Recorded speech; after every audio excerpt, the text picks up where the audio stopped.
Sorry, yeah, I pulled out my phone for a video because my wife told me that if I ever get a ride home from a cop, she's wanting a video of it.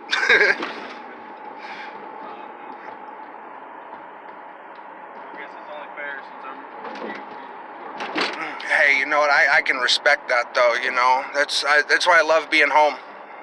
You know, I grew up out here. I was born up in Everett, Washington, in an old midwife's home, and my first week of birth, I was in my my grandfather's Dodge Ram 1500 dual cab, driving all the way down here. You know, grandfather sitting in the driver's seat, grandmother in the passenger, my mom and dad sitting on opposite sides of me with me in the middle. How long were you down here before you moved back to Washington? I was down here up until before my 5th birthday. Okay. And right after my father died in September of '95. You know, it was only 3 more years that I came down to visit down here. My grandparents, which they lived over in Cherrywood Estates. Okay. And after that, you know, it was Washington, and then it was California, and, you know, just back and forth, you know, non-military family. We just moved a lot. And then we moved over to Missouri. Up in Springfield, I got a job down there and I was actually working for a Burger King. Oh, really? And I had my own place up on Spring Street over in Nevada, Missouri. You said you've been back down here since September? Yes, sir. I mean, this is home to me. You know, I mean, yeah, I had a lot of fun up in Seattle. You know, I did some stupid shit. You know, I spent 12 years on the streets. You know, and I've been longboarding now for the last 5 years. I mean, hell, if I didn't need to get a ride, I would have had my longboard and I could have just skated home.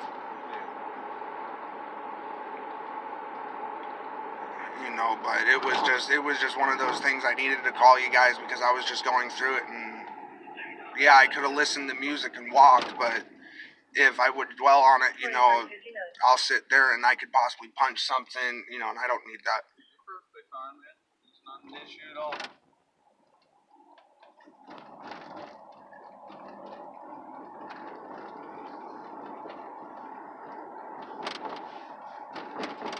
But yeah, the lady in the kitchen, Tanya, she asked me what the hell is wrong with me. You're so lazy, and I looked at her and I said, you are is what wrong with me. Yeah. You know, you're the problem. She's like, well, then if you don't fucking like it, you can get the fuck out of here then, like screaming at the top of her lungs.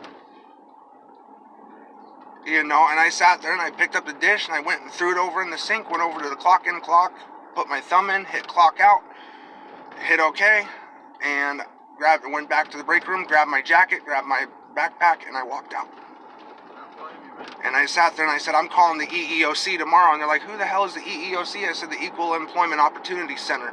And I'm filing a report. I said, this is bullshit. Some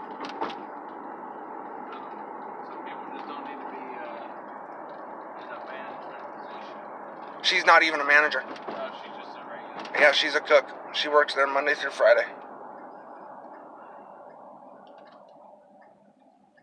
I'm going to sit there and I'm going to see if I can't talk with Chris, the manager, to tell him, look, I can't work with Tanya. I'll work the weekends, but that's it. Yeah. Work me two days. That's all I ask for.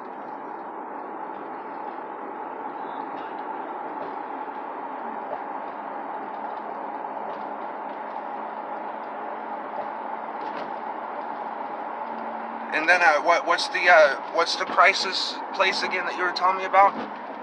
It's called the Crisis Stabilization Unit. The Crisis Stabilization Unit. Yes, sir. Okay, and it's over near you said the Craighead County Jail? Yeah. Okay.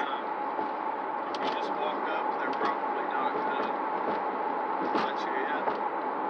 You can call out there, or you can call us to come talk to you. Okay. And it's like completely voluntary. I don't have to stay there if I don't want to. I mean, you can go and check it out, and if it's not what you thought it was, I mean, it's up to you. Just bounce it down. Okay. I'll end up talking with my fiance about it. It's all through grants and Mid-South, and they provide everything at no cost to you. Yeah.